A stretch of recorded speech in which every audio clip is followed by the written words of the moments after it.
Can I please have a motion to reconvene the public meeting? All in favor? Aye. Motion carries. Pledge of Allegiance. Mylene, can you lead us today? With also a moment of silence in honor of our servicemen and women. I pledge allegiance to the flag of the United States of America and to the republic for which it stands, one nation, under God, indivisible, with liberty and justice for all.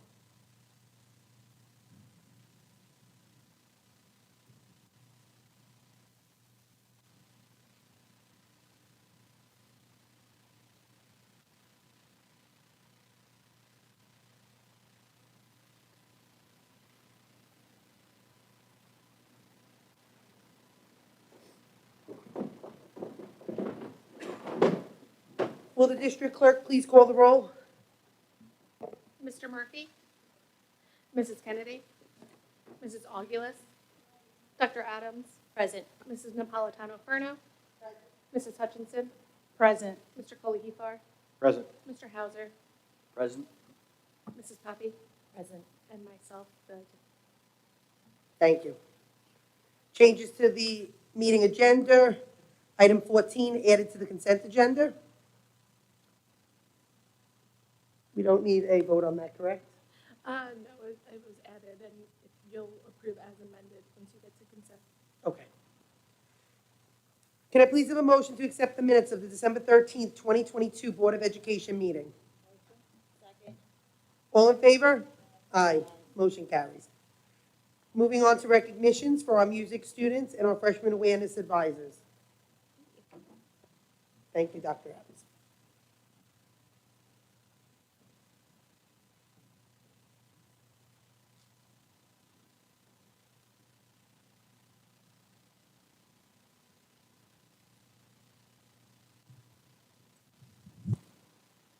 Good evening.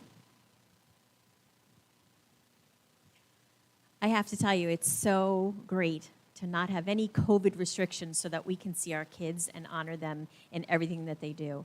So this year so far, we've honored our academics, our students who have received 100 on Regents exams, and we've honored our fall sports folks, and now tonight we get to honor our music kids. So thank you all for being here. It's really exciting to be able to have these conversations and see you all in public. So I'm going to invite Mr. Vincent Malafronte up to talk just a little bit about the competitions that our kids have been part of and how successful we've been. Thank you very much. Thank you. So this evening we're going to be honoring our students who were selected for All-State, All-Eastern, and our LISFA organizations. All-State is obviously our state groups. Our students audition in the springtime and through a solo process like our NYSSMA solos that we do, and their scores get put forward and are nominated for our state festivals. And this year we had 3 students who were recognized for their scores and were able to participate in this year's festival. So we'd like to have Lauren Longo, please come up. Congratulations.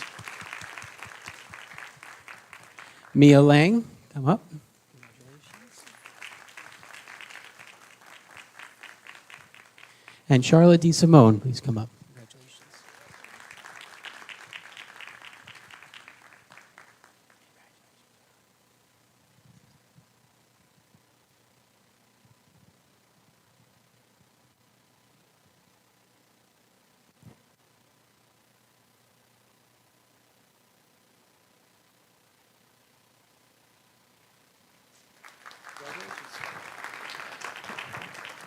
So along the same process, we also have some students who were selected for the All-Eastern, which is through NAFME, our National Association for Music Education, and this goes all across the Eastern region. And this year we have Lauren Longo and Charlotte DeSimone who were acknowledged for that. So please come up for All-Eastern.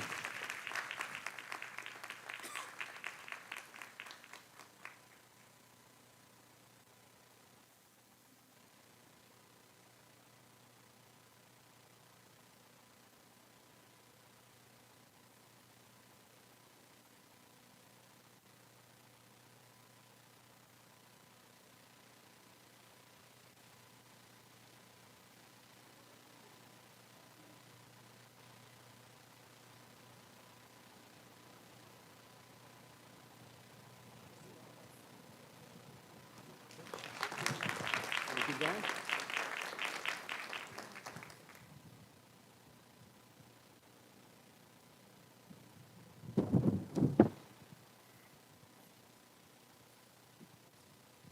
OBMS first. Okay. So our next group of students we'd like to acknowledge are students who were selected for LISFA, Long Island String Festival Association. This past weekend, we had our older students participate, our 9th through 12th, and then in 2 weeks, we'll have our intermediate level students participate in the festival for that weekend. So if you hear your name, please come up to be recognized. Oh, this will be OBMS. Mr. Piombo, you would like to come join us, please? And Miss Black's right there, too.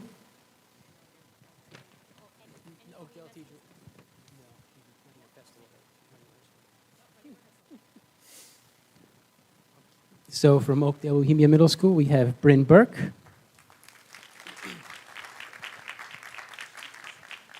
Flynn Lavery.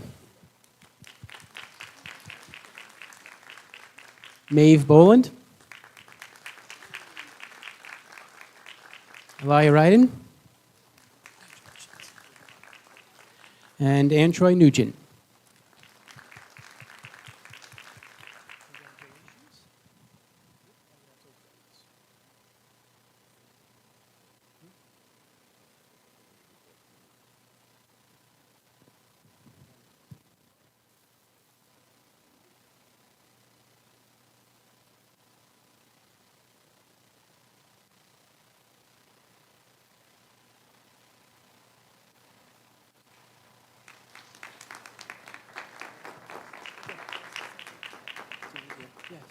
Ms. Rubin, would you like to join us, please? And we have Ms. Hennessy here, who's our string teacher at Idle Hour. Would you like to come join? Come on. So from Idle Hour, we have Jillian Warner. There she is. Congratulations.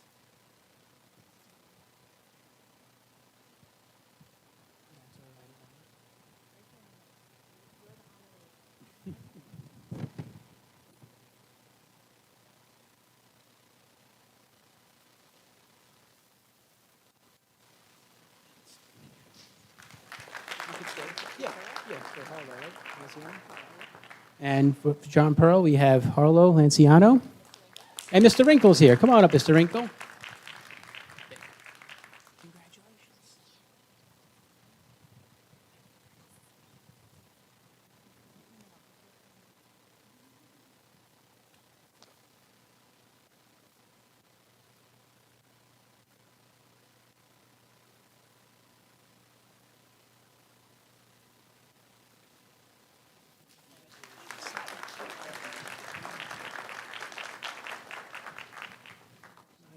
Mr. Innes, would you like to join us, please?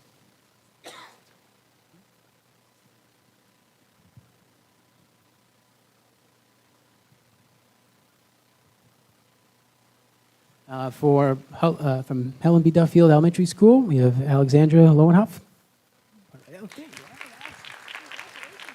Congratulations.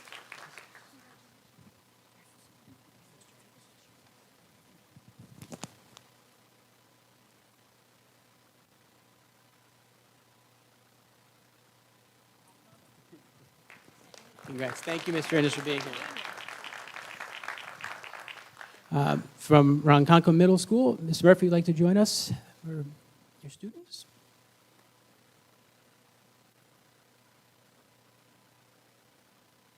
Thanks, Mr. Murphy. From Ronkonkoma Middle School, we have Sarah Zarini. I'm sorry. Congratulations. Michael Johnson.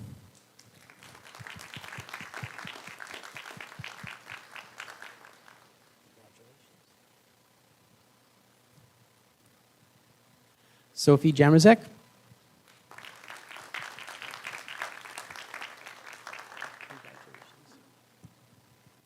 Matthew Johnson.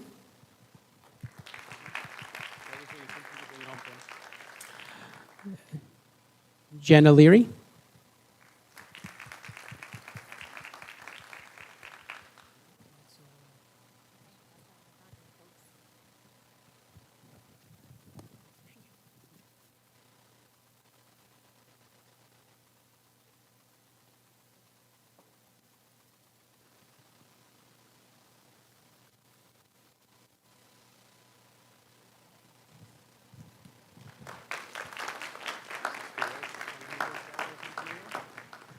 From Sycamore Avenue School, we have Alejandro Suazo Santamaria.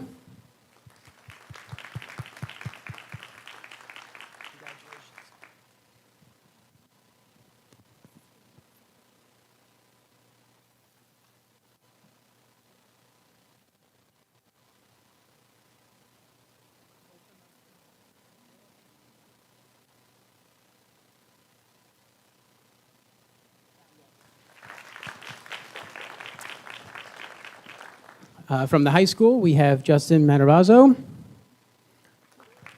Edward Benitez, Jason Lee, Andrew Sylvia, Caitlin Smith, and Julia Walksmith.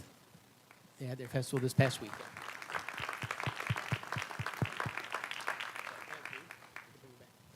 Thank you very much, and congratulations. Congratulations to all of our students. Thank you for your participation. Thank you for your support to give our students these opportunities. And thank you, parents and community, for your support in giving your children these opportunities to perform. Thank you. Congratulations to all of the students who received awards. So I'm going to have the board speak about our next recognition. Do you want to come down and speak on the floor?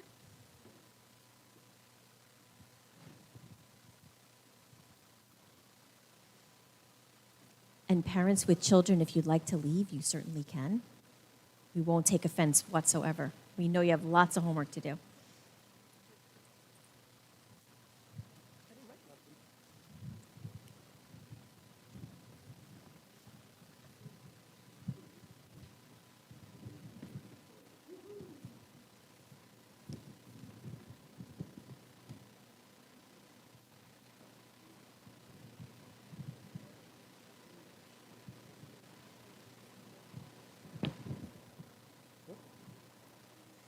The next awards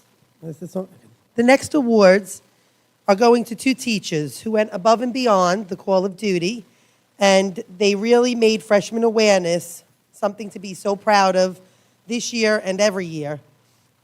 We were very lucky that this year we were back to the overnight and not having the COVID restrictions, and really seeing the kids enjoy themselves the way they did was absolutely amazing. So far for the year, it has been my absolute, as one board member, it's been my favorite because I stayed until 2 a.m. I give everybody credit who stayed overnight. I stayed until 2 a.m. and watched these kids have the time of their life while opening up in the hallway, and everything was done by these two women who went above and beyond. They had maybe not as many people as chaperones that next year, hopefully we can get more people to volunteer, but I watched them running through hallways, making sure every kid was taken care of, making sure every classroom had drinks, had food, had every kind of activity they had necessary, made sure that every student felt that if they had anything that they needed to speak about, there was some very, special moments and some very hard moments, and they really handled the kids like I've never seen anything like it, and they really deserve to be acknowledged and to be commended. And I apologize that I didn't write anything. Linda put me on the spot here. But I want to just let you guys know that you guys are amazing, and we are very lucky at Connecticut to have you two here, along with everyone who volunteered that night. I thank you all for what you did for those kids and really stepping up, and to all the staff that stayed overnight with the kids. Thank you from the bottom of our hearts. You really made the night special, and watching not just the 9th graders, the freshmen, get something out of it, but I actually watched 10th, 11th, and 12th grade volunteers have the time of their lives, especially seeing 10th graders who missed out on the opportunity for freshman awareness to be how it was, and the 11th graders. So seeing them all, I watched these kids dancing and having a good time. I watched these kids come around, actually with one of Mrs. Sempt and Mrs. Goodwin, watch them giving the fuzzies, where you go around and you tell somebody what you think of them. I had kids coming up to me, and they brought me to tears, saying thank you to us for being there. It was just amazing. I hope that this continues for every year, whether we're on the board or not. I hope that you get the support you both deserve. And again, thank you, and God bless both of you for being who you are. Come on down because you're getting an award and you're taking pictures.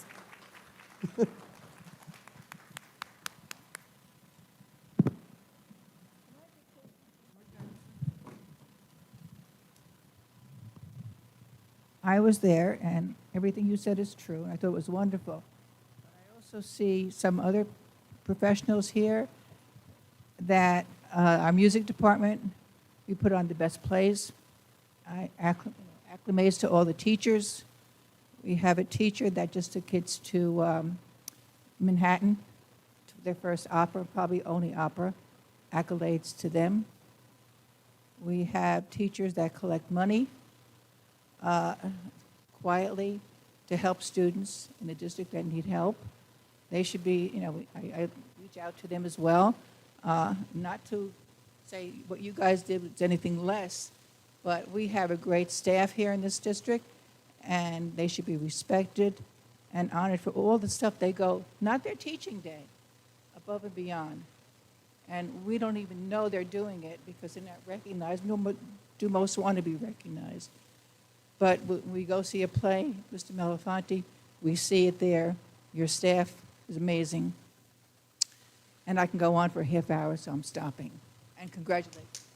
And we'll remind everybody that this week RMS has their play Thursday, Friday, Saturday. If you have, I was going to say it at the end, but since you're right there, looking forward to seeing it. Looking forward to seeing OBMSs too and the high schools.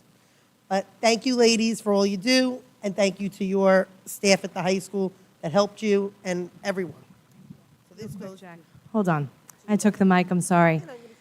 Myself and Gina want to thank also the Board of Education for their consistent support and Dr. Adams financially and in terms of chaperoning and picking up the ball when other people drop it.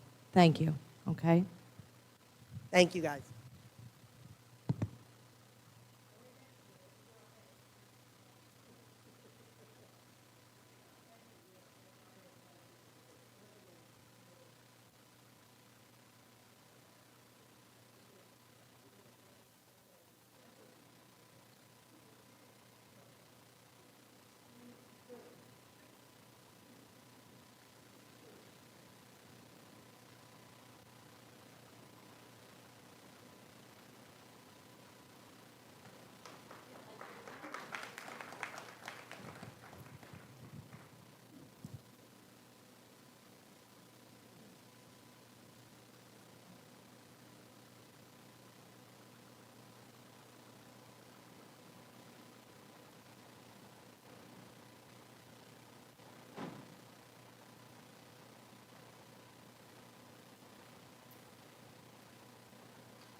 Are there any representatives from student government here tonight? You're up.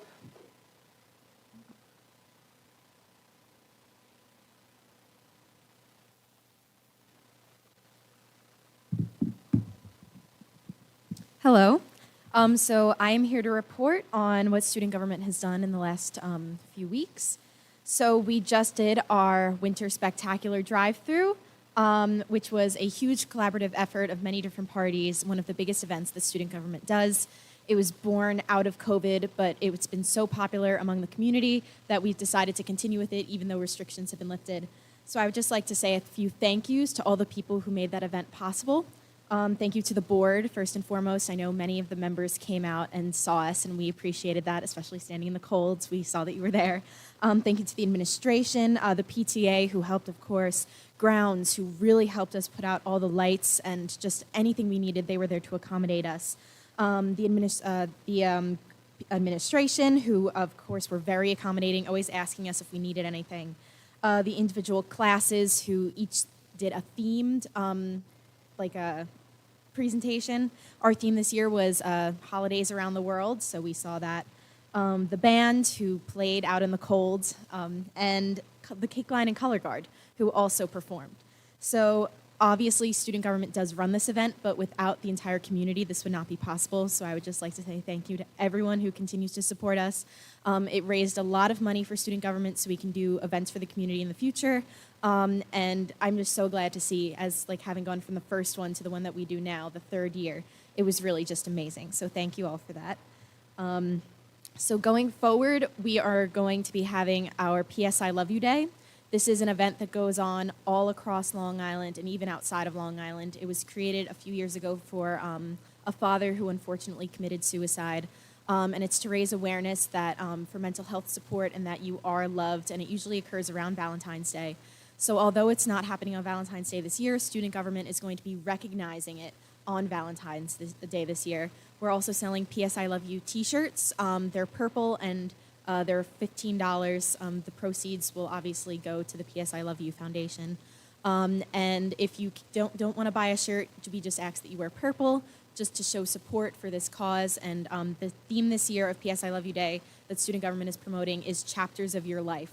So it's just saying that even though you might be going through a rough patch now, if you have a bad chapter, this is just one chapter of your life, and there's going to be a new chapter and a new page to turn. We will also, student government will be selling flowers, like flowergrams that you can buy. So you can come find one of the student government representatives for that, and you can get it sent to one of your friends or a teacher. So that's going to be happening in the upcoming weeks, and those will be delivered on Valentine's Day. So that's everything that's been going on with student government. If you have any questions or anything.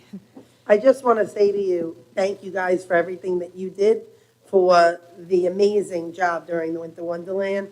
I was able to make it after work, and I thought it was beautiful.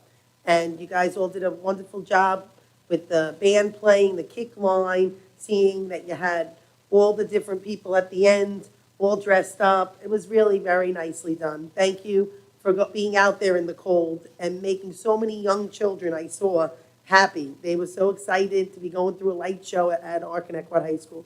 Thank you to the staff. Thank you to student government advisors and yourselves. Thank you to the PTA. Thank you to all of you students that went above and beyond to make sure that got done. It was really very nicely done. And the PSI Love You, absolutely love it. And would really love if you could send to our district clerk or to the superintendent a way for us to also, who'd like to buy shirts and support you guys. Yes, of course. Is Right. there a link, Charlotte? Like, can other grade levels, or is it really just contained at the high school? It's really kind of that you go to Mr. Pishkatelli's room and you ask for a shirt and he gives you one. We usually don't order that many because in the past people really haven't known about it. We're trying to expand it, obviously, with time. So we're ordering 50 shirts this year, and hopefully we can sell all of them. So. I would say reserve 5 or 6. 6, definitely. All Yeah. right. I'll make sure of it. Thank you. Thanks, Charlotte. You're welcome.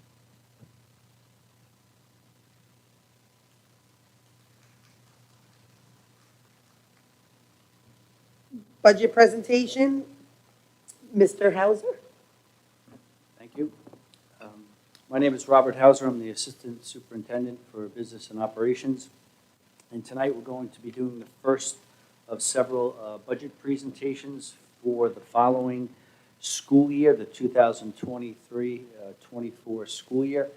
Tonight's topic is the fiscal climate, and we'll go through several items that are listed here. I just want to remind everyone that this presentation in the next 24 hours will be posted on the district's website, so you'll be able to see the same presentation that's being made here tonight. So what we'd like to review, and this shouldn't take too much time, is number one, the budget calendar. The second thing is we're going to go through the budget development guidelines. We'll go through the two components of the New York State, what's called, commonly referred to as the 2% tax cap. The first component is what's referred to as the tax-based growth factor, and then the second one is the allowable levy growth factor. The next item we'll speak briefly about is the governor's executive state budget, which is still in the works, and the proposed state aid that will come out of that budget. And then the last item will be the governor and the state legislature's final budget and the final state aid, which is also to be determined. Next page, please. So the budget calendar here just gives a brief summary of all the events between tonight mostly and May 16th at the bottom. So we have approximately 4 months to go to when the district residents will actually vote on the proposed budget. That same night, May 16th, is also the school board election. Next page, please.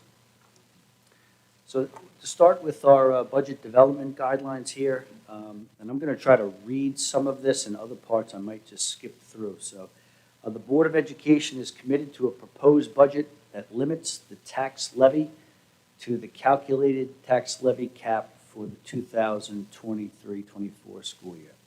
The guidelines listed below are based upon anticipated state aid and federal aid figures. Next slide, please.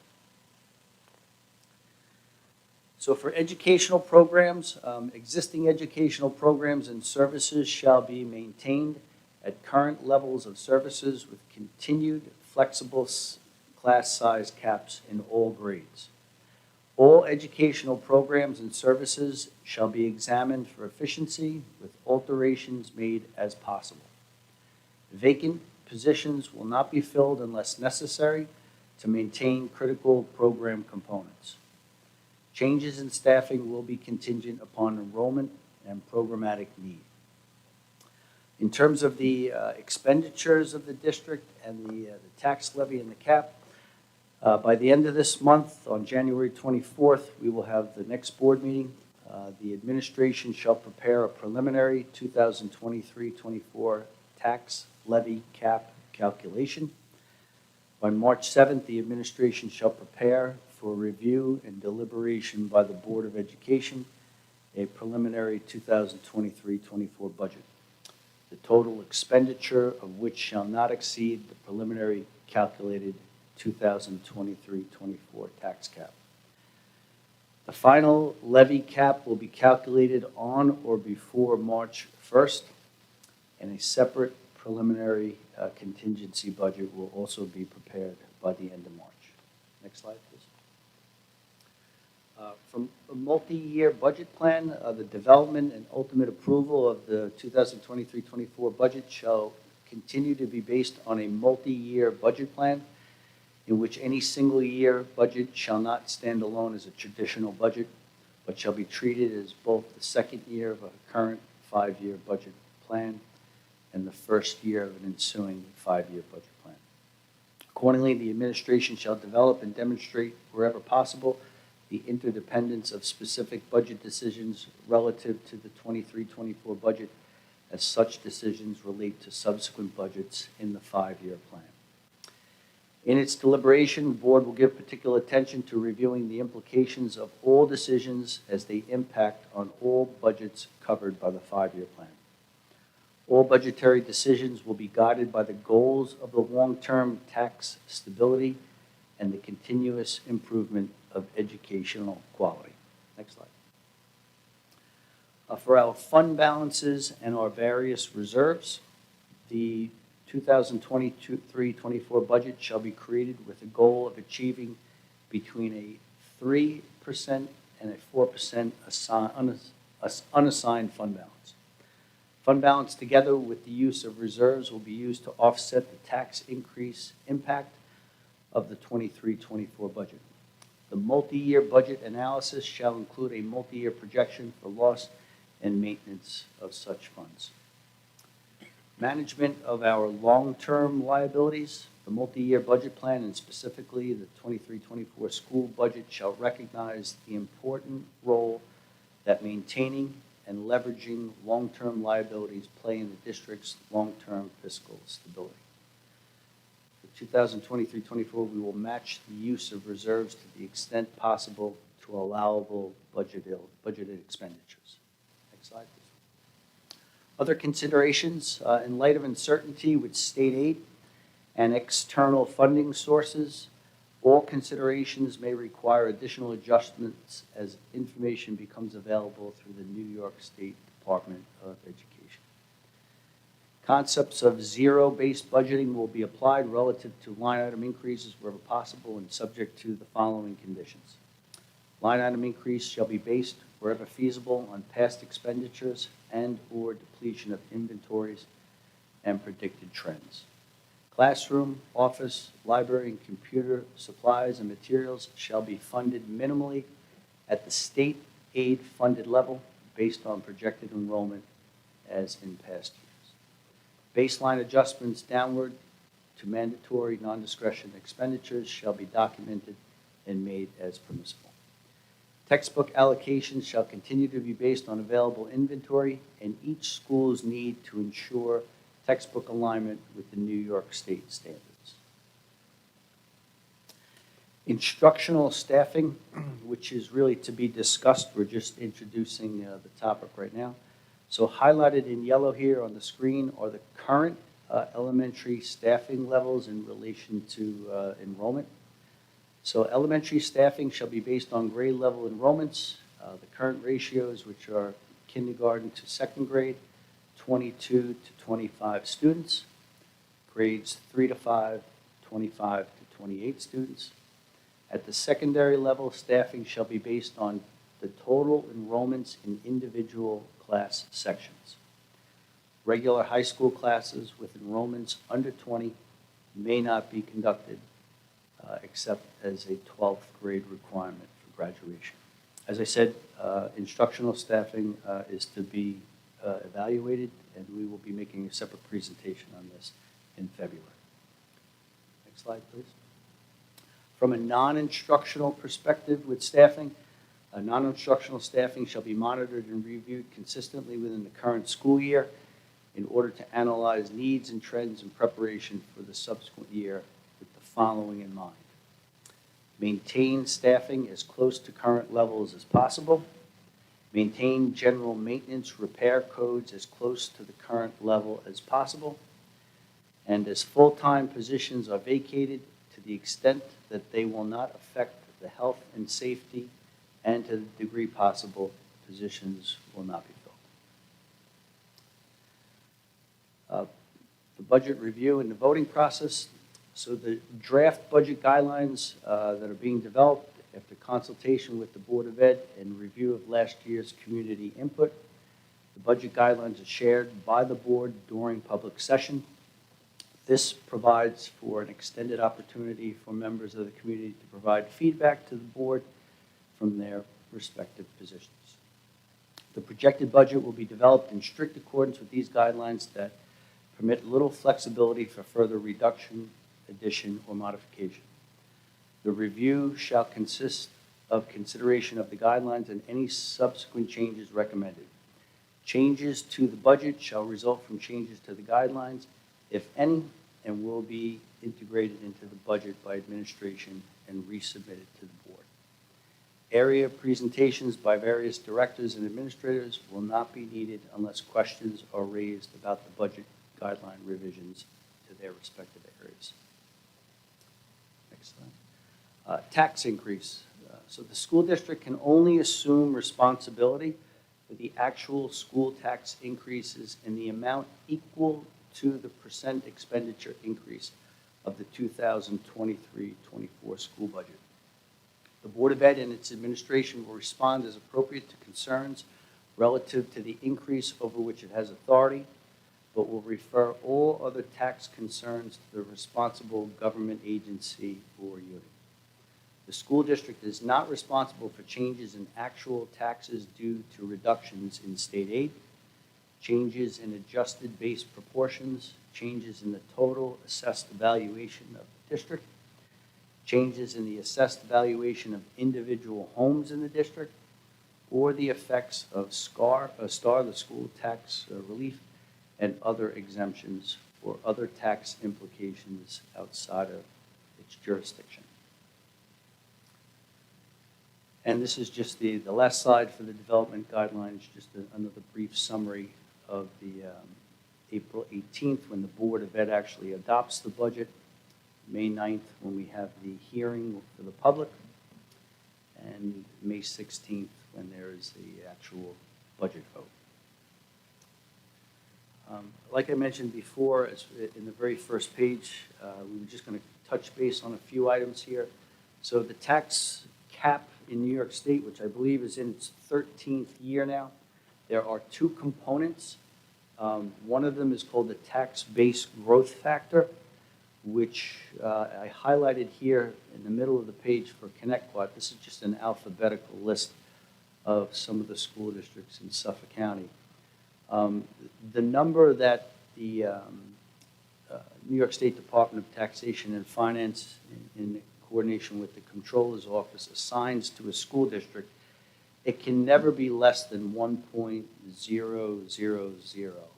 So you can see we were assigned a number of 1.0037, which is the equivalent of 0.37%.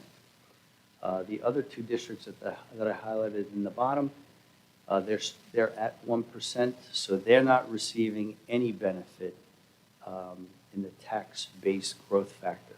For the most part, these numbers are tied to increases in the assessed valuations within school districts. So we did receive a slight increase, like I said, 0.37.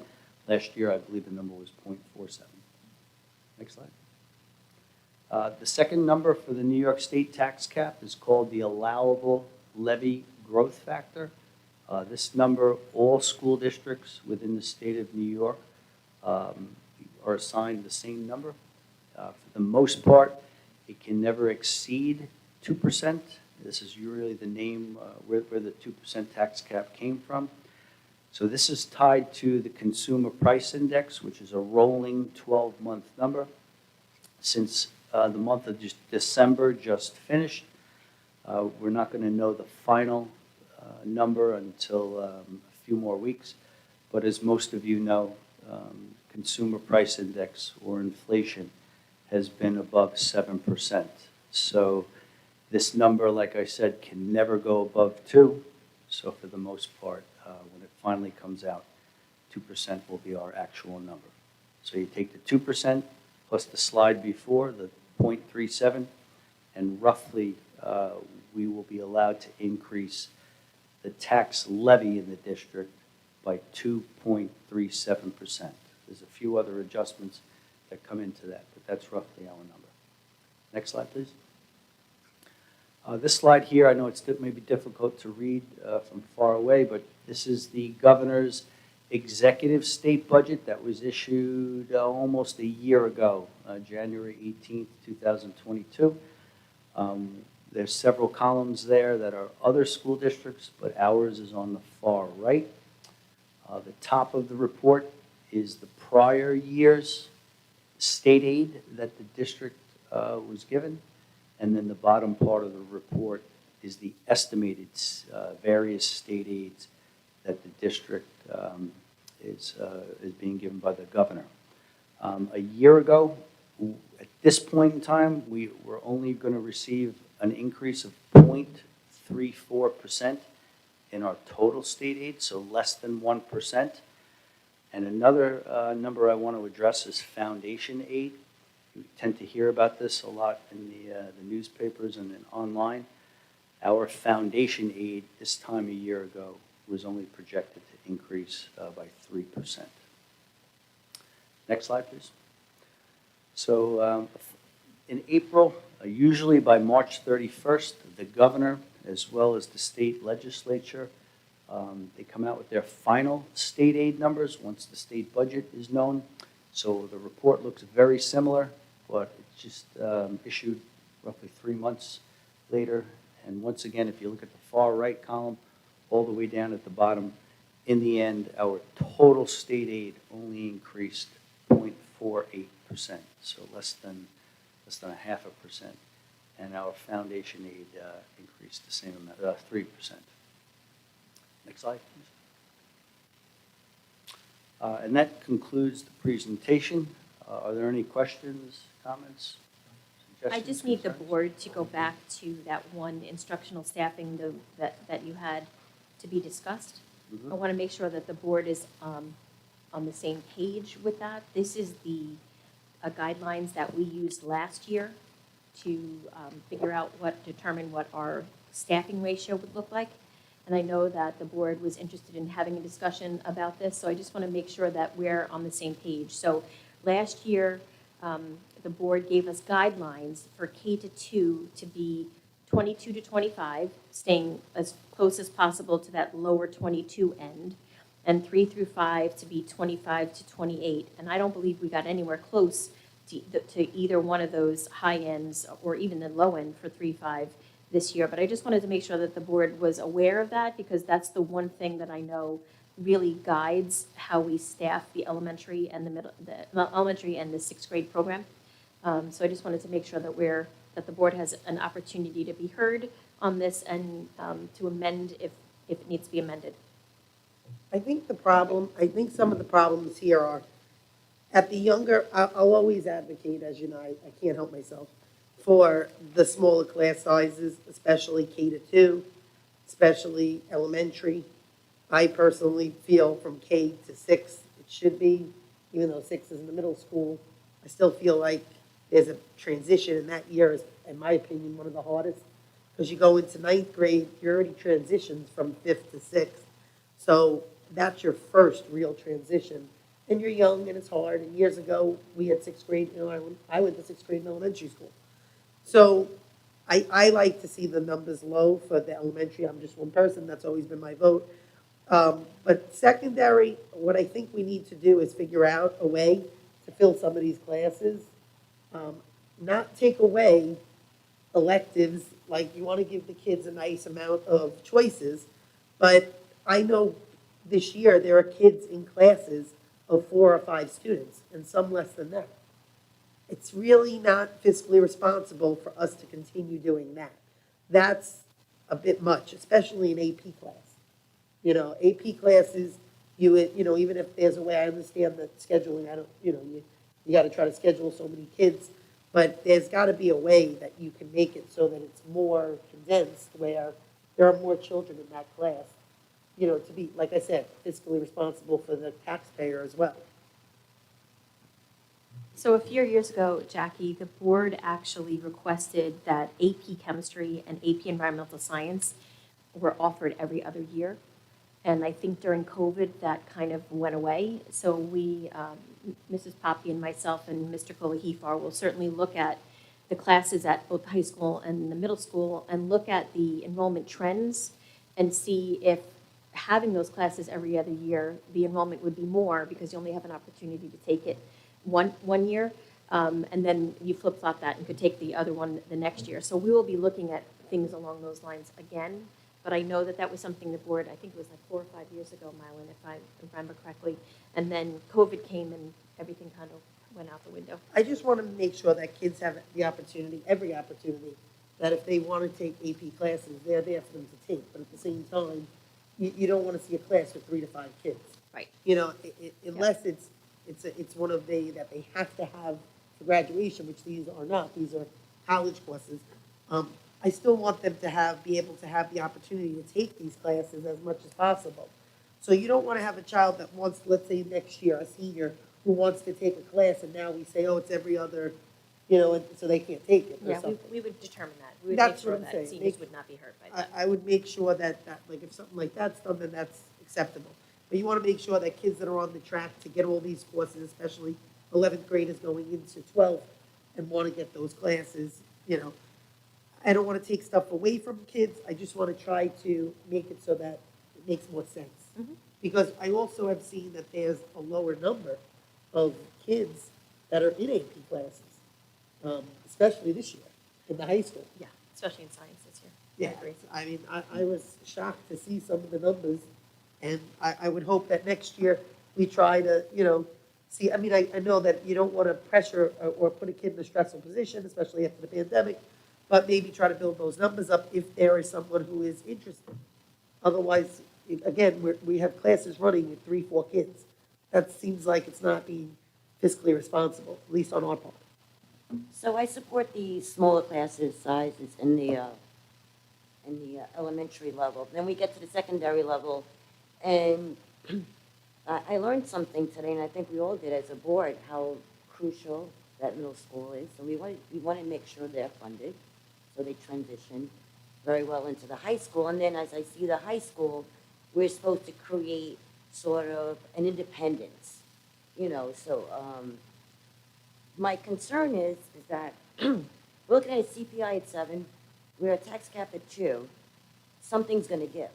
So we can ask for the moon and the rainbows and everything else like that, but at some point, we can't be irresponsible financially. And some hard choices, I look at very little state aid that's given to us, but that's not going to help our taxpayers, and we still have to keep them at 2%. So unfortunately, I kind of read between the lines that, if I'm hearing this correctly, Bob, that some hard decisions will be made in February. So we're going to be looking at some hard data to see what is sustainable and what is actually beneficial to our students. No, I can't support a classroom of 5, and I feel terrible saying that. Those 5 children deserve to have a choice of whatever curriculum and an extra activity, but at the same time, we have to find a way to balance that. Hearing that children, that the AP enrollments are down, that not a lot of children are taking AP classes, let's find out why. Why not? Why not have these kids afford the opportunity to say, hey, at least try it. If you can't, say, find challenges in the first month, 5 weeks, we could always transition you back. I mean, I know it's not something a lot of children want to hear because it kind of set up in their routine or schedule, and that could be off balance. But we really want to try to start promoting some of our kids to do some of these APs because honestly, I think we can do it. These kids can do it. I mean, I'm very impressed about the region scores, the AP scores. I mean, we have really, really amazing children in this district, and we should be really pushing these AP programs. Okay, I just think that maybe next year or the year after, they will come back after COVID into the AP classes. But I also know we have more electives than most districts. And I don't know how well attended all these electives are. And I think if you're going to look, don't just cut AP classes, because give it another year to see how, if our kids are coming back from this COVID. But take a hard look at all the electives that we do offer, and you might have to cut there because, there could be 3-5 kids in an elective that they probably might not even need. I mean, they might have to cut altogether. So I think I would cut, let's put waste versus education first. So we will do a deep analysis of the class and the enrollment history of all of our electives in the high school, and we will bring you that hard data. I thought I could be wrong, but I thought I asked for that at the end of last year. Yeah, we gave it to you. Yeah, I was gonna say, so that's what I'm saying. I thought this year, starting, no, I understand, that's what I'm saying. I thought that this year, starting for September, 2023, that we were gonna have it where it would only be a certain amount.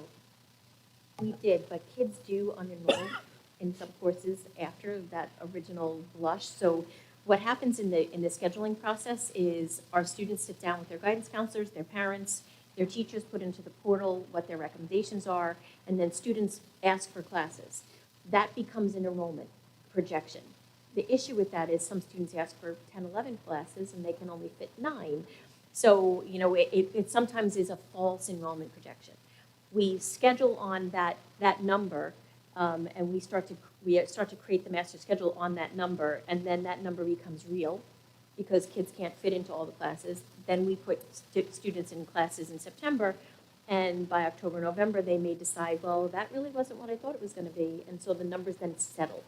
So what you're getting right now will be the numbers of the enrollment history where the kids have settled, and there's programs across Long Island, not just Connecticut, where kids flock into that program, and then by the middle of the year, it's half or less of the kids who originally enrolled. And that's not just Connecticut, that's every high school. So we will give you that hard data where those classes have settled so that you can see, and we'll take a look at each one of those sections and make sure that kids are having their needs met, but in a fiscally responsible way for the community. Thank you. Thank you. I just want to make sure that this verbiage is okay with the board before we move it forward. Okay.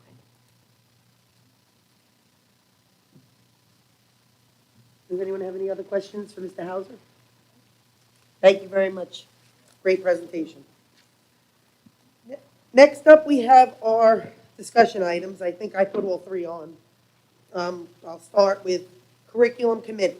So today we were going to do a lottery to pick, I believe, Mrs. Poppy, is it 5 or 7? Was it 5 or 7 parents? So I'm looking for 5 with 2 alternates, but I know that you want to have a discussion Okay. about it. So my discussion is because I believe that when we did the armed guards, and it was a controversial issue, the best way to do it was to make sure that all voices were heard. So in order to do that, with curriculum, there's going to be issues because there are people who are for or against things such as DEI, SEL. I know we don't have CRT, but I'm saying DEI and SEL that have components. So the issues that I have is this. You pick 5 people. 5 people could be for it. 5 people could be against it. 5 people could all be from the same school building. I personally, as a parent and as a taxpayer community member, have made it clear I am not for diversity, equity, and inclusion as a curriculum, and I will not be. But I am for the words, and using them. We should have diversity in when we have this kind of committee. We should include everyone, and we should be inclusive. We should have equity across districts. Every single building should have representation if those parents or community members want to be a part of it. I do not feel it is sufficient to pick 5 people for something that is going to have controversial issues. The same way when we did the Armed Guards, I felt Dr. Adams did an amazing job with, what did we have, 50 to 100 people to start? It was insane. But it was so nice to see a room full of voices. And yes, the second meeting there was less. The third meeting there was less. You almost weed out the people who wanted to just see what it was all about, but maybe don't have the time that they can, commit to it. I just would like to advocate and ask the board for support. I don't know that I'll get it, but I want to ask for something such as opening this up to all community members and staff that would like to be a part of it. I understand that could be challenging for you, and I apologize. I know it can be. I know. Committee, it's a mob scene. I know it can be, but I enjoyed it. I enjoyed hearing all voices, all sides. I like being able to see a room full of people that can agree to disagree and then show solutions and also show reasons why they feel the way they feel about something. I think that if you only pick 5, there's going to be an issue with the people that maybe advocated for it the most, that came up to that mic and said, this is what we want. Now, they may not be selected. Then you have the people who are heavily against certain curriculums. If you don't have a balance of, and with 5, you're not going to have a balance. So if you have, 5 people for something, 5 people against something, yeah, now you have a little bit more of a balance. But I just feel like it's just not going to be a good committee base without opening it up more so the way you did on Guards. I don't feel that way about every committee, but I do feel that way about ones that have very controversial issues. And we know that the 2 most controversial issues here in the last few years were Armed Guards, which now it seems everybody is happy to have, as we've seen what's going on in the world today. And number 2 is this CRT, DEI, SEL, and anything that relates to it or has any component of it. And as you showed the rest of the board, at my request, New York State Education Department on its website does have some curriculum that from DEI that is questionable and does have those components that I constantly speak about. I know because you took me, Marisol, and Lee through it, and Marisol's not here to speak about it, but maybe next time when she'll be able to explain it too, that it showed everyone exactly what I was talking about. I happen to agree, and I understand the challenges of having the more voices in the room. You got to sort of try to be almost a referee because you got to keep tame. Emotions do get very high because curriculum is extremely important. It's what we base this whole thing on. So, of course, we're going to have very strong voices coming to the table, and you're going to try to demonstrate some of these things that are coming out. Some are required, some are mandated, some of them we are handcuffed to. We just can't really change it. But I do agree with Jackie saying, eventually, you got the 50, like, we're going in, we're going to get our pitchforks, we're in this all together, and by 3rd meeting, you're lucky if 5 show up. So I kind of agree with that. I mean, I've seen that as a natural course of events that happens here, when I sat on committees, and I'm like, oh, wow, this looks like a really strong committee, and then, again, meeting 3, you're like, oh, am I the only one here? Like, so I appreciate what she's saying. She made a valid point there. And I think that if I'm correct, the number was 34, am I right? There were 34 parents who were Yes. interested in sitting on the committee. Was And there then anybody else who put in after that, that was interested? There was one parent who submitted a request after the deadline closed. So let's for just say if we had 35, if we, just to make a round number. By the time, and again, maybe I'm wrong, maybe 35 would show up at every meeting. But I know that with work, it doesn't always work out that way.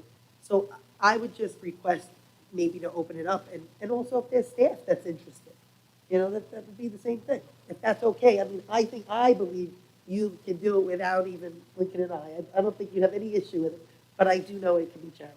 So I think what you're saying is accurate. If I may just take an extra step beyond what you're saying, the implication has been that, from my perspective, that the committee is kept small so that it's workable.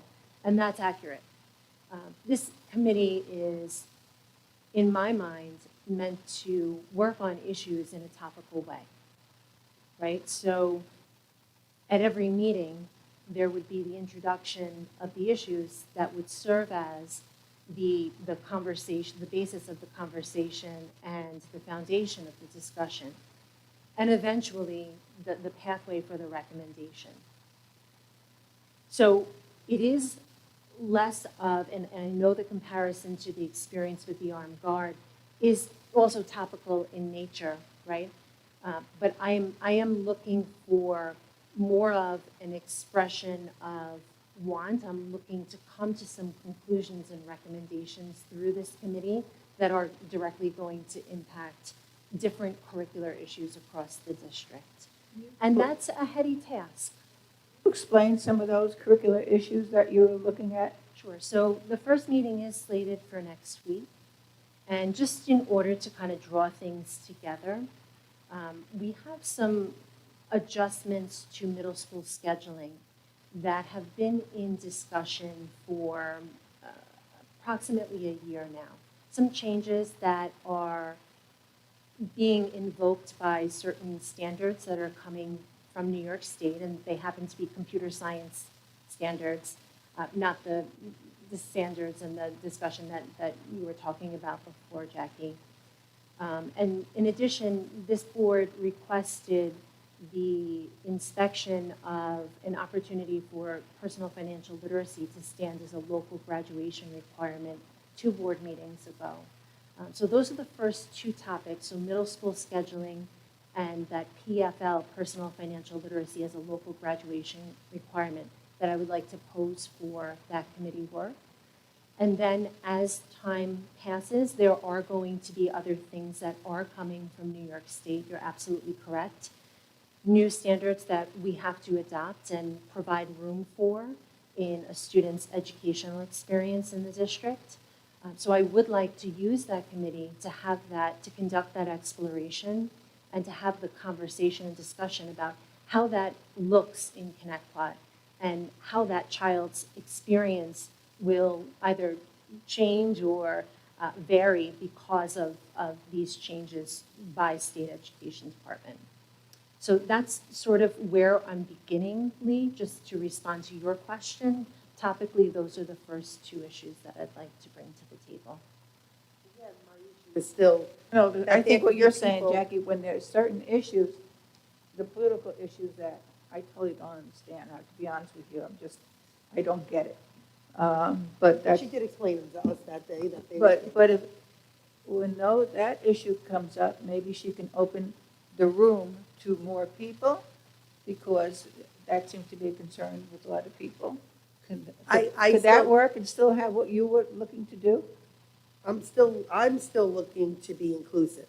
And being inclusive means that if 30 parents or 34 parents or 35 parents are interested, I mean, I could be wrong here, but I have not seen 35 parents at a lot of these mental health, am I wrong? I've gone to some and there's been 10 people. So, and I'm not saying not for lack of trying, because I've seen all the, people are busy after work, people have other children, have second jobs, have health issues, have family members with health issues, totally understand. What I'm saying to you is if parents are showing this kind of interest, I feel it is wrong to push back and say we're gonna pick 5 out of 35. I just don't agree, and I personally wouldn't be for it. I would be for opening up the room. We have these beautiful areas like this that you could do a meeting in, where you could be with you and whoever else is gonna be staff-wise, that could sit up here and have the parents out there. Like, I just feel like it can be done. It would just take a little bit more, you know. So the first meeting is set from 3:45 to 5 PM next week, but that could become part of the discussion for the committee. It will be outside of the school day. How many, So- how many staff members, teachers, et cetera? So we had 10 teachers actually apply to be part of the committee, and we had 8 administrators apply to be part of the committee as well. And how many of them are you accepting? Because all of them should be accepted in my thoughts. So the initial advertisement, the promotion for this committee included 9 teachers. Truly, I was hoping for 3 to represent elementary, 3 to represent the middle schools, and 3 to represent our high school. 5 parents and 5 administrators. And then adding the 2 board members, we were working with a committee of 21. I don't count, I'm just facilitating. So I thought, in my mindset, that that was a workable number for the work that I would like to accomplish through the committee. But I'm willing to handle it in any way, shape, or form. If that comes to leveling the playing field with each representative group and accepting 9 members, or accepting everyone who expressed interest, I will work it out. I think I'm considering just the productivity end of the conversation. But Mylin, to your point, I've served on other committees where certainly the attendance does drop down in subsequent meetings. I think it will. And if you have 10 teachers that are interested, I wouldn't want you to cut any. And if you have 8 administrators, that's awesome. I wouldn't want you to cut any. I think it would be nice to make it more, like I said, inclusive, and if people choose that they just can't, commit to it for every meeting, then if it dwindles down, you at least weed out the people who wanted to come and see what it was all about, have their voice heard, and maybe they are pretty much done with it. Some people forget they have, business appointments. There's a lot of things that can happen. I'm just saying, that's just how I personally would like to see it be, the whole group. Standing committee, and I'm glad to see that there's been a lot of interest in it. Woo-hoo me. But unfortunately, I'm working, so I can't make that 3:45. So unfortunately, I won't be able to attend. But if there's anything later in the day, I'm sure between the 5 of us, we can at least have 2 sitting to experience that. The other thing is too, I sort of going back to what Jackie's saying. So if we have between 10 teachers, 10 administrators, that's overpowering the parents in the room, so to speak. So it's the administrators' experience, it's the teachers' experience in the room, and then it's the parents bringing their individual experience. Everybody has a unique experience bringing it. So if we could try to balance that some way, that'd be great. I see both sides of it, in terms of productivity, and Jackie wanted to open it up to the room. I think the people that shown interest should be able to participate. I think it's small enough where it can be done. I don't think it should be opened up again to others who are interested. You already did that. You got the turnout you got, and move forward with that. So I'm certainly willing to do it if the board is in agreement and it's satisfying your vision for that committee. So I will accept all, so we do not need to conduct a lottery today. The first meeting will be next Tuesday from 3:45 to 5. And beyond that, we'll, make some determinations at that meeting for subsequent meetings. Where's it going to be? It was scheduled to be at central office, but with that, our board and conference room cannot hold that number of people, so I'll have to go ahead and book another space. And I will email everybody who has applied to advise them about the location change. Actually, I can make it. I just checked my work schedule, so I can make it. Okay. Thank you very much. Thank you. I really appreciate it. Thank you. Thank you. Okay, moving on to what my next one, and I'm going to put them together because I did CPR certification and first aid combat class. So in February of 2018, before I was on the school board, I came before this school board, Lee, you and Mylene were on the school board, and I requested as a parent and advocated for a combat first aid class. I had done that after a few school shootings, and I had said about children bleeding out and about staff bleeding out, and I see that we've come a long way. But what I would like to see is more of a first aid class and a combat class that includes CPR and medicine, certification.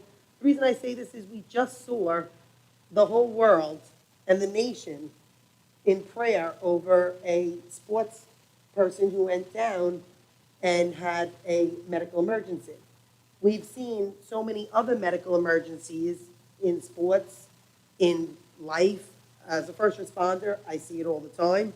And what I can tell you is it matters, the minutes matter, and really we're in respect, we're here for academic reasons. We talk about academic excellence, but what about real life, where we have to look at things from a standpoint that any staff member, any teacher, any student could go down at any moment. This is something that I feel every student should be required to have before they walk out that door. It is something that could save lives. It could save their families' lives. It could save a stranger's life.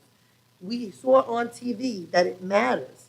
We saw how people respond to things that, and I have to say it like this, things that I have seen all the time happen. People who are not used to seeing that kind of thing happen were telling me how upset they were. I mean, I heard from parents telling me that they couldn't sleep at night. They said they were up all night long because of what they witnessed from a sport medical emergency, a cardiac arrest. I said to them, do you understand? I felt bad. I put something on social media in prayer for him as well. I said, but do you guys understand that as first responders, doctors, nurses, EMTs, police, firemen, military, this is what we see. This is what we see all the time. This is something that is real life. It happens. This is what students, unfortunately, have seen in active shooter events, where it's really, I know that I advocated for it in February 2018. I know last year I advocated for a similar first aid class. And I was told that we were getting a first aid class, and I was so excited, thought it was going to be a combat class, and then found out that it was more of a medical class. So what I would like to know is if we can put some of this piece into it. I know that Dr. Adams had said to me it's hard to find somebody who can teach it, but CPR first aid combat class, I'm going to advocate once again. I feel after the nation, we all saw what goes on.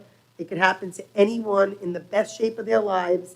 It could be a student, it could be a young person, it could be an older person. It doesn't matter. It has no bias. A cardiac arrest can happen to anybody. I know that Mylene and Dr. Adams have done for years the Beats for Liam. They've supported it. I've supported it. Mylene actually, before I was on the board, had me go and take my daughter, and I appreciated it. She went with me to get a baseline. These are wonderful things, and I'd like to see more of it to make sure that our students are okay and our staff. We used to have CPR. They used to do it right by, downstairs by the, years ago. I mean, the whole room was CPR all day. People came in and trained, and they had the dummies there. I don't know what year that was, but I thought, I did go. And I think that's proactive, and everything else you say, Jackie, is proactive. So I'd be behind this. Thank you. I also I have to say that Lee, I spoke to Dr. Adams about it, and I have to give her, Christina Poppy, Mrs. Poppy, and Mrs. Pisani a lot of credit because I told them about it, that I wanted some, and an hour later, what I had also requested, so the public understands, is in an email I requested to have a class for parents and community members as well. maybe bring in somebody, and that be an event that we do to support our parents, our caretakers, our community and taxpayers, have them come in and teach them as well. And we had spoken about the library doing it, and also for parents, they came up with some ideas, so maybe you guys could share that. And thank you for doing it so quickly. So I'm going to talk a little bit, then I'm going to throw it over to Mrs. Poppy. So we've already reached out to Luann Regensburg, whose son Liam, in his honor, she does Beats for Liam, which does screen children for free for heart anomalies. She did a project with Mr. Mallory last year. We had quite a few kids come through and were screened, and she's willing to do that again for the community. So she's already been connected with Mr. Mallory, and likely sometime in, I think she did it last year, and I want to say it was late May. But they will put something together again for our community to have this free screening. Can I just touch on that for a second? Which I think is very relevant, is that it seems that she's still trending at 18% of those students having to go for a further consultation. So I remember when she first started, there was roughly 30, 40 kids, and then she progressed, and with your help with sending out emails, it's actually grown. We've seen so many more families participate in this. But the number hasn't changed. So say, for example, you have 100 kids that attend this. They get the EKG, they sit down, they speak with the cardiologist, they go over the reading of the EKG, and it's very thorough, and it's a very well-organized setup that she has. So when I had saw her last year, and I said, how's it going? And she said, we're still looking at about 18% that has to go further consultation with a cardiologist. So I can't stress it enough, Linda, you know I've been a huge supporter of it. Get your kids there. You're in and out, and she's so well organized. I know she does a schedule. If you want to come in at 3 o'clock, she almost takes you at 3 o'clock. She's well. And the fact that she's got all these volunteer staff, nurses, a cardiologist, this is a huge give back to our community. For us to take advantage of it, it's a shame. So again, please, 18%. Remember that number, 18% out of 100 kids have to go for a follow-up. Let's prevent any sudden death. Her son unfortunately died. She goes to wake up and her son passed away in her sleep. We have another student passed away in their sleep from sudden cardiac arrest. So please, get your baselines. I know a lot of pediatricians' offices don't do it. I'm furious that they don't do it, but here we're giving an opportunity. She usually does it on a Saturday morning from like 9 to 12 or whatever it is, so I can't emphasize enough to take advantage of that. Yes, and not only do they do the EKGs, now they actually bring an echocardiogram machine with them. So they don't even need to leave to have the second screening. And it is voluntary. The nurses and the cardiologists come and do it all free of charge. So it's really worth attending. So as soon as I have that date, I'll let the community know with a save the date. A couple other things. Yes, Mrs. Pisani looked into hosting community sessions. She's looking into specific dates, but there were 3 programs that she had spoken to them about. One of them is $85 a person, and it is a full program, CPR hands-on, AED, stroke, choking, overdose, all of that, and the participants will be issued a New York State certification. There's also a Friends and Family Awareness Program, which is $65 a person. It's the same program, but you don't get the certification. And then there's a lecture program, which quite frankly is just bad education to me. If you're gonna, you want muscle memory. If someone goes down in front of you, you want to put your hands on the dummy and practice. So I wouldn't even be interested in that for our district.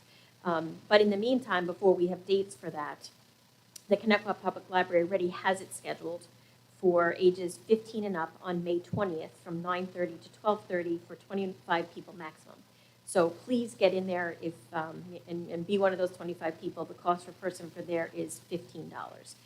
Just so that you're all aware, in July of this year, I sat with our academic cabinet and I said, I want every single child in this district, 6th grade through 12th grade, trained in what I'm calling Good Samaritan training, which to me is AED, CPR, stop the bleed, because every single one of our rooms has combat gauze, that is in the hard corner for anyone to use if someone is having a bleeding emergency. And I think everybody in the district should be trained to use that combat gauze.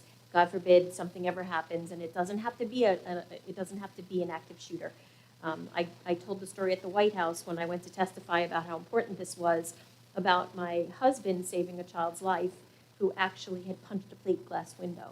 And we were the only two adults left in the building, and thank God he was a trained EMT, and he tourniqueted that young man, and he's now a CIA agent. So it's important. It's important that people know what to do. So this Good Samaritan training is AED, CPR, stop the bleed, and also the Heimlich, which isn't called the Heimlich anymore. It's called abdominal thrusts.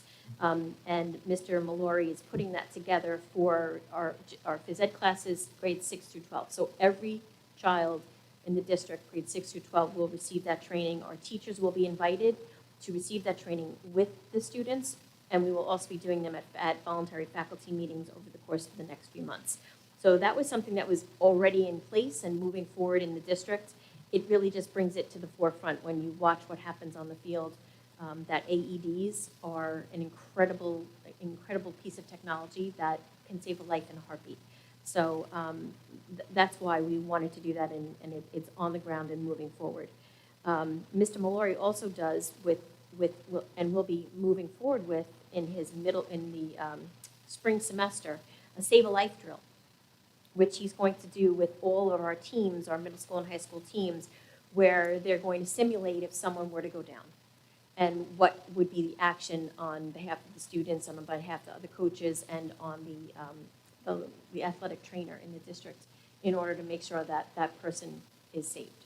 So that's something that he's just putting in place, even though he's always had emergency plans for kids who had issues like allergy issues and those kind of things. This is just one more added level. It's almost like doing, a fire drill within the first few days. Within the first week, they're going to do a Save the Life drill.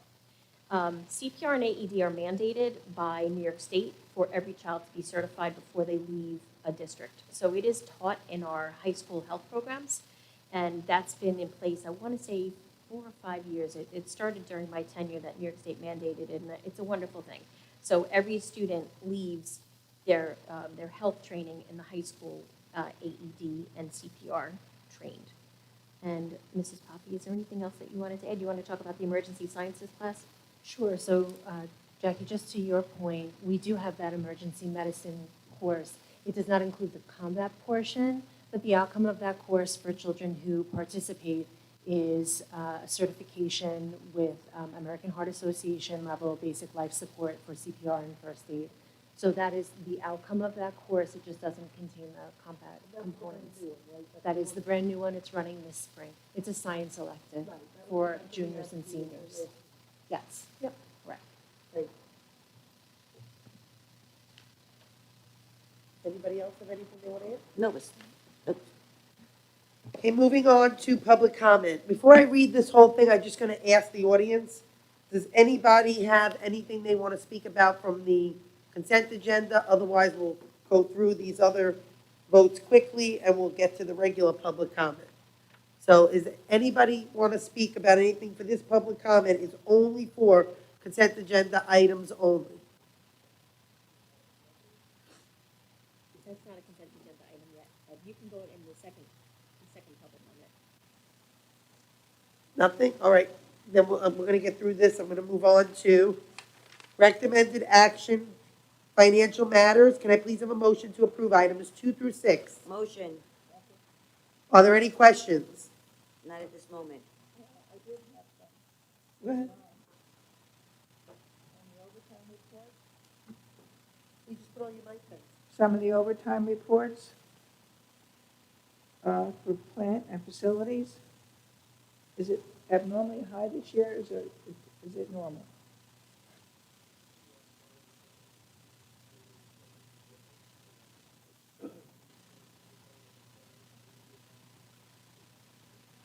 Perfect, thank you.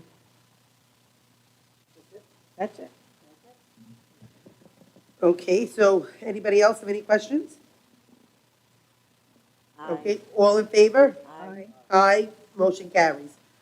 Recommended action, personnel matters, instructional and non-instructional. Can I please have a motion to approve all personnel schedules as presented? Motion. Second? Are there any questions? No. No? All in favor? Aye. Motion carries. Consent agenda. Can I please have a motion to approve as amended items 2 through 14? Motion. Second? Are there any questions? No? No. All in favor? Aye. Aye, motion so carries. We're moving on to the public comment. I will now open the floor for the public comment portion of the agenda. I will call individuals forward one at a time. Please wait for my acknowledgement before stepping up to the podium. You should have received a numbered card from security on your way in. If you have not, please see a security guard in the back of the room. Any person wishing to address the board shall address the board president only. Comments should be kept as brief as possible and relate to school matters only. Each person will be limited to 3 minutes for one or more topics. Individual employees, parents, or children should not be identified by name, title, position, grade, or building. If members of the audience speak out of turn, the board may consider a recess until order is restored. In accordance with policy 1230, public comment will not exceed 30 minutes. If there are additional persons wishing to speak, the board may consider a motion to extend the time. Can I have number 1 at the mic?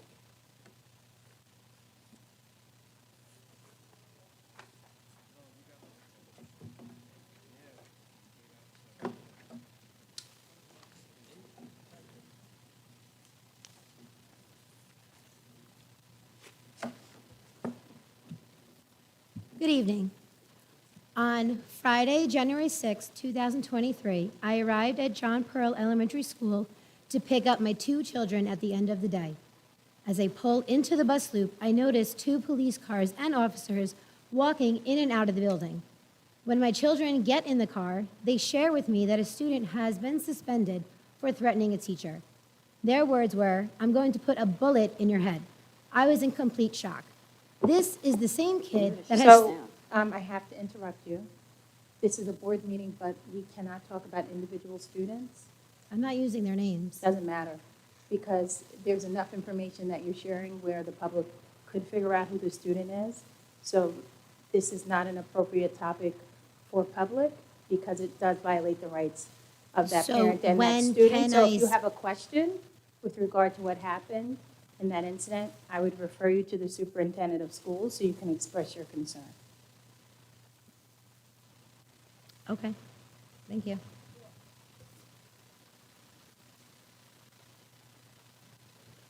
Number 2?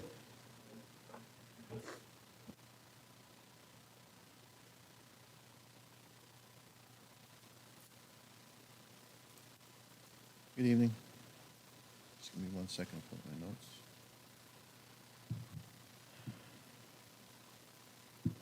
I wrote an email to Dr. Adams about similar incident. Generalizing it by your guidance, really the question I have is, how can we inform parents on incidents out of school when things happen? You know, from what I understand, I sent the email, I didn't receive a response, but I did see from other parents that received responses that there was a mention of FERPA, that information was not allowed to be discussed because of FERPA. I didn't know what FERPA was. Most people I talk to don't know what FERPA is, so I looked it up. According to the FERPA website, just want to read this quick. Question is, does FERPA permit school officials to release information that they personally observed or of which they have personal knowledge? FERPA applies to the disclosure of educational records. That's it. And of personally identifiable information from education records that are maintained by the school. Therefore, FERPA does not prohibit a school official from releasing information about a student that was obtained through the school official's personal knowledge or observation rather than from the student's educational records. For example, if a teacher overhears a student making threatening remarks to other students, FERPA does not protect that information from disclosure. Therefore, a school official may disclose what he or she overheard to appropriate authorities, including disclosing the information to local law enforcement officials, school officials, and parents. So the issue is similar. Go to the school, I see cops at the school, call the school, what happened? We can't tell you. Well, I want to know what happened. I see cops at the school, I'm concerned, I want to know what happens. We write emails. emails come back, I didn't receive a response, other people received responses saying, we can't tell you because of FERPA. FERPA, as I just read to you, does not pertain to that. We should be able to know as parents, if there's an incident at the school, we should be able to know about it. Other school districts do it. So my question is, how do we fix that? How do we let us know when things are going on at the school, when there's a threat or whatever is going on, something to that level that we can know about it? How do we change that? How do we fix that? So with regard to information that the district can share with you, if there's an imminent threat, a lot of that is outside of FERPA, right? So if there's a question as to whether my children are in danger, the superintendent can certainly make a statement, your children are not, there's no imminent threat to your children, et cetera. So that I would leave that as an administrative determination as to how much information can be shared, because it sounds like your concern is there an imminent threat to my children? That information, I would imagine that the superintendent can work with security to be able to tell you whether your children are in danger. But when you're asking specific questions about students, most of the time, it is not direct observable information that's being shared, but information that's being obtained from records of students, because something has to be created for the superintendent or for a principal to be able to read from, to be able to tell a parent. That's FERPA protected information. So a lot of information that's being shared isn't firsthand observed information, but rather information that is being obtained and then becomes an educational record, and the district is limited in being able to share that information with you unless they get consent from the parent.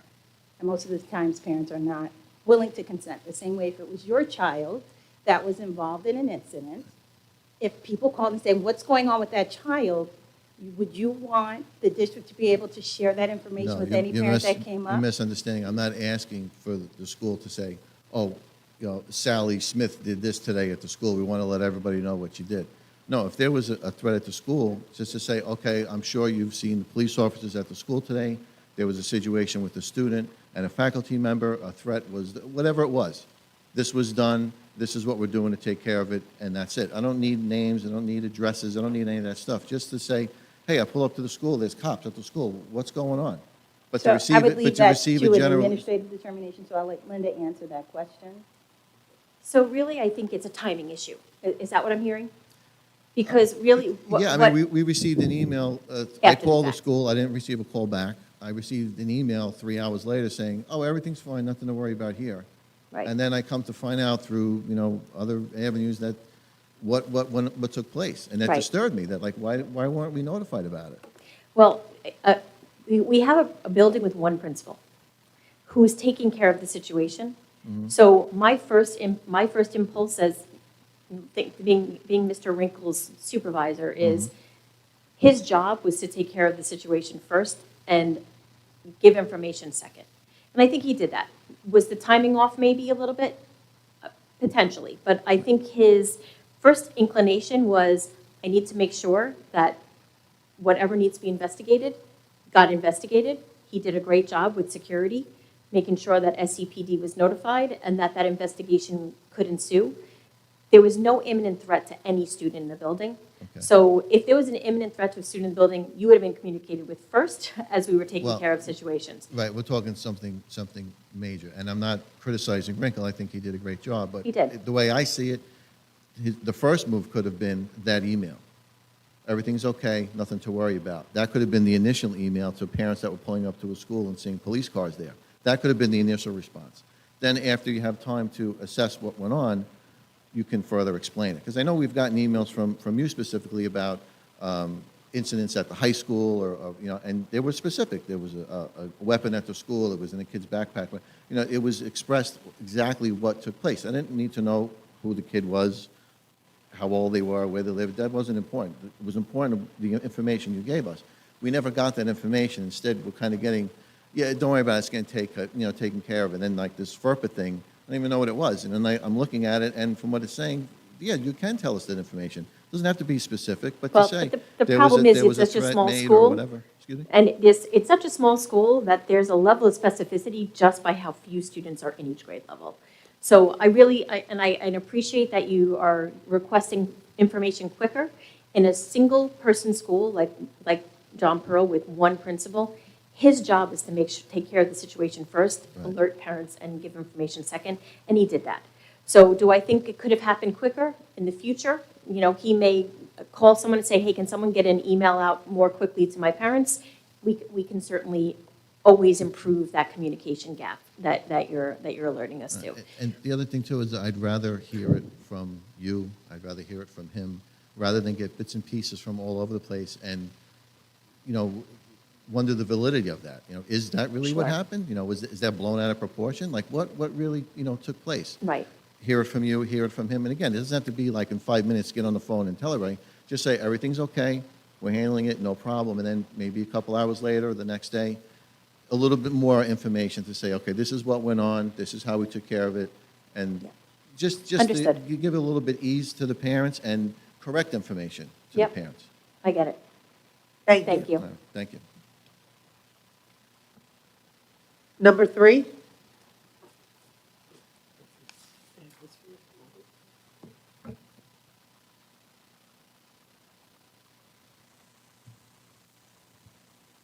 In 1982, President Ronald Reagan, with his Secretary of Education, Terrell Bell, they commissioned a report that was published as A Nation at Risk.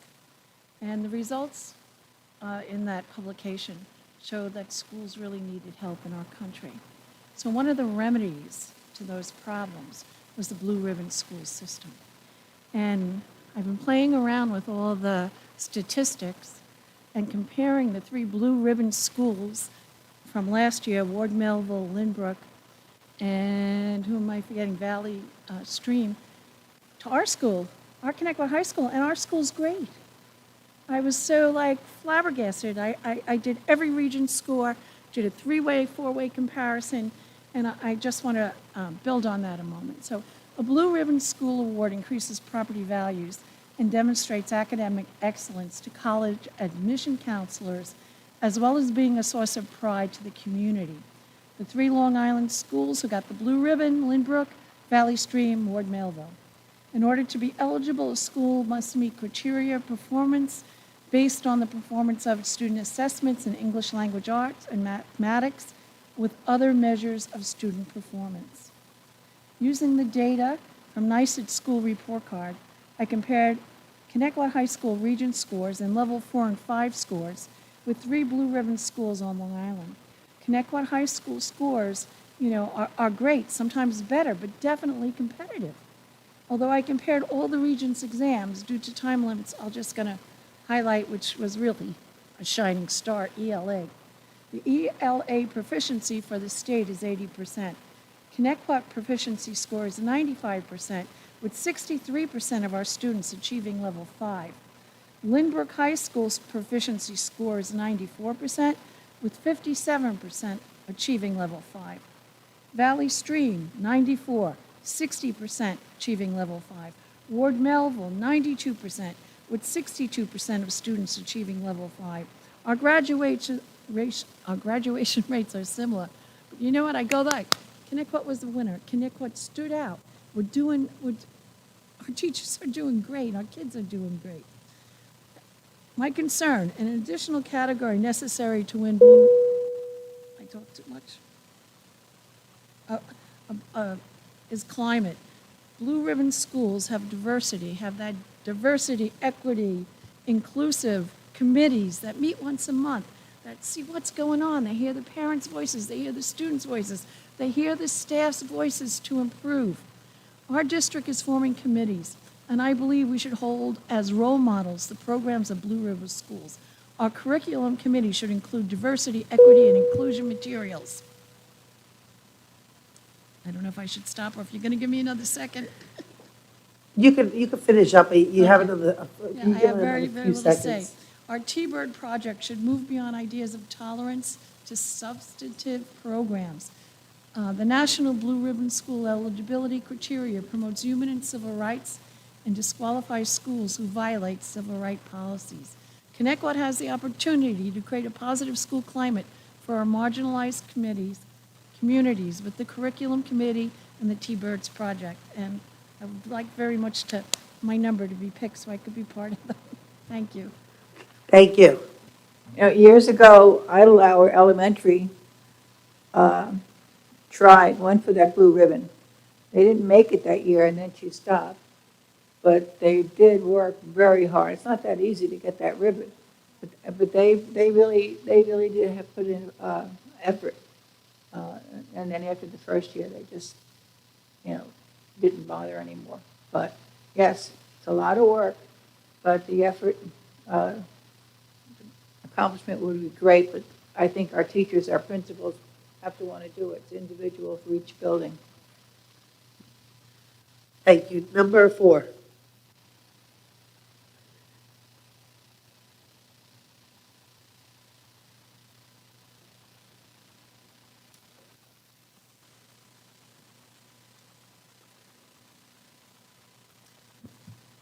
So I was at part of the mental health council meeting last night, and I wanted to just bring forward something that I actually, I was a concern to me that I brought to Ms. Pisani. So I wanted to bring that up here tonight about the suicide prevention policy from 1994 that's currently being updated. And I did express to her that I was concerned about mental health professionals really being the ones that are in charge of updating that policy, considering that it's a very serious topic, of course. And she did explain to me, I expressed it to her in an email, and I said it to her again verbally last night, that she is diligent in making sure that we have mental health professionals. And I just want to be sure that we stay on that track, because in education and just all over the place, there seems to be some sort of a push to have non-licensed professionals administer mental health in different areas.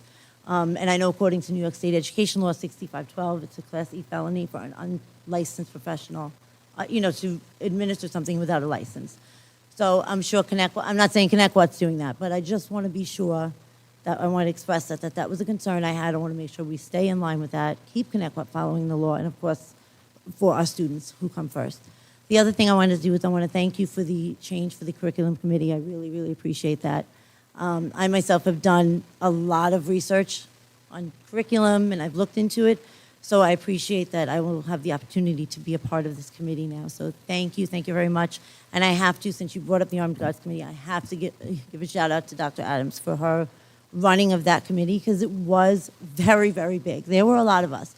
And it did dwindle down. First committee, we were packed. I remember putting Post-its all over the place, everything, but it really was a great committee. And but by the end, we were less. But you know what? We accomplished. We did what we needed to do. And it was done with a vast array of opinions. And we worked it out. It went really, really well. So thank you, Dr. Adams, for that. That was, I know, a few years ago. And thank you again to the board for your change for the curriculum committee. I appreciate it. Thank you. Number 5. Number 5?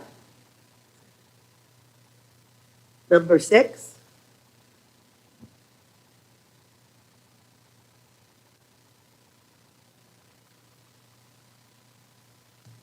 Hello. The first question I want to ask, is there any African American faculty in John Pearl Elementary? I don't know who the question goes to. I don't believe so, but I'm unsure about that. We could have somebody look into it. We don't know exact staffing, who's at which building. Okay. You could, if you would like, you could email the superintendent and she can get back to you. Yes, I will. With Thank a you. response. Thank you. And also, I want to ask, is there anything that can be done for African American people, kids such as mine, in John Pearl to make them feel more comfortable?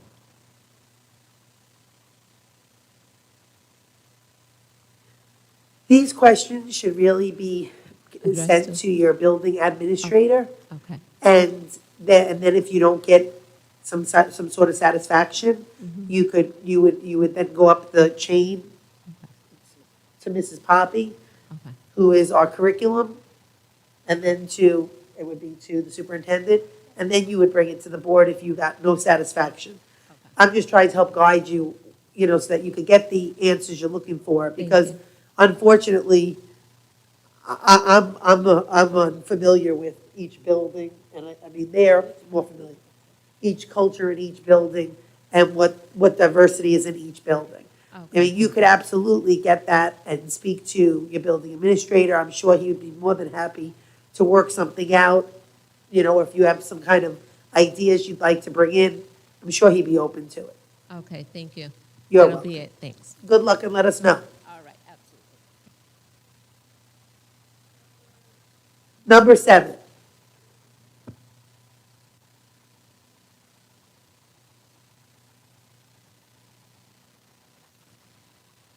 Going back to the discussion earlier about looking at electives and how many kids are in each elective, there was a lot of conversation about AP classes.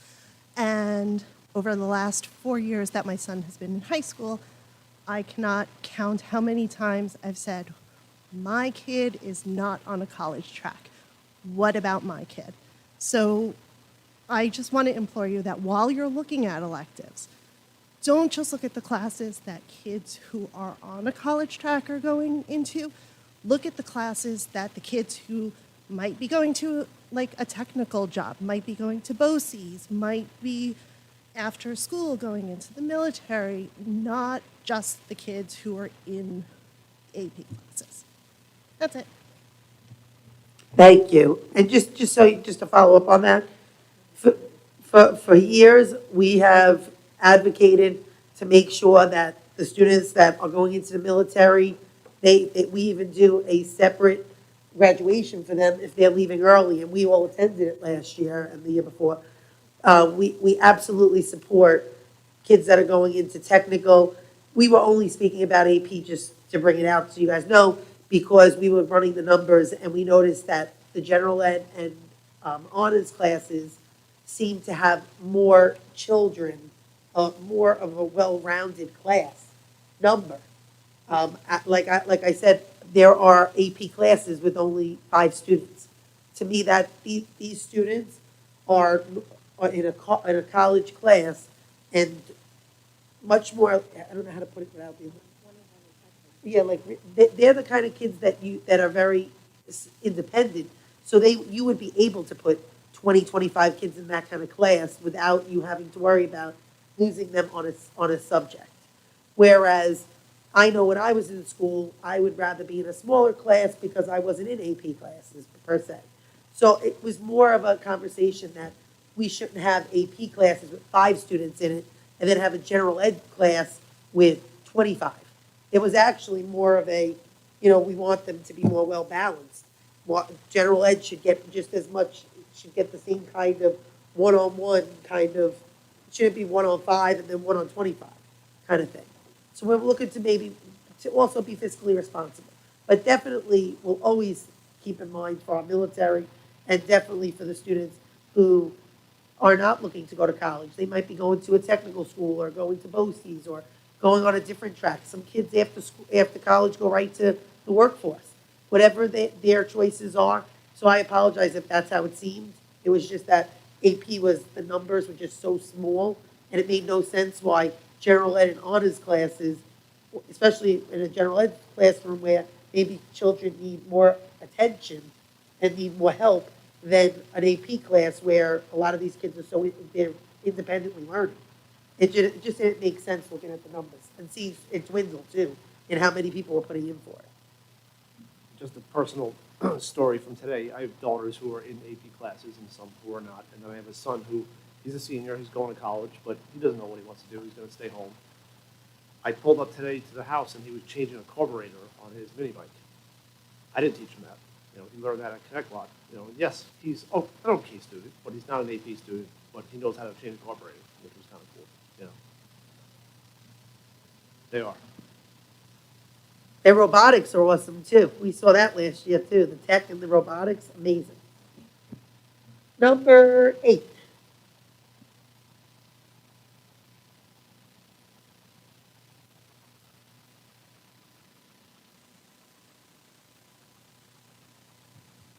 Deja vu, the budget again. I have no complaint with the educational system.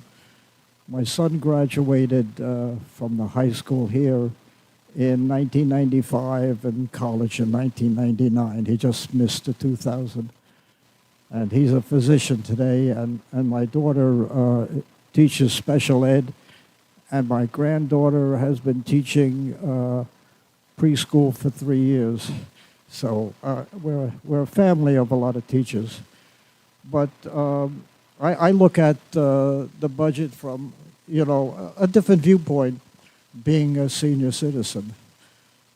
It's a balancing act of the levy, pilots, state aid, and on the other side, what it takes to run the plant, of course. But, and the times are changing. We have to offer things that we never offered before. Even when I graduated college, there were no computers, there were no calculators, there were no whiteboards. So I know what's going on. But the average house, I think, in this area is assessed at a little over $40,000. And that brings in a tax bill a little over $13,000. So let's say a person makes $60,000, and out of that $60,000 after taxes and other things, they bring in $52,000. If you take a quarter of $52,000, that's $13,000. That means a quarter of what you're bringing in, you're paying in taxes.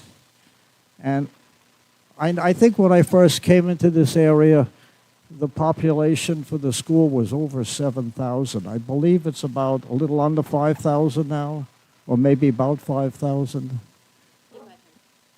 How much? 5,500, okay.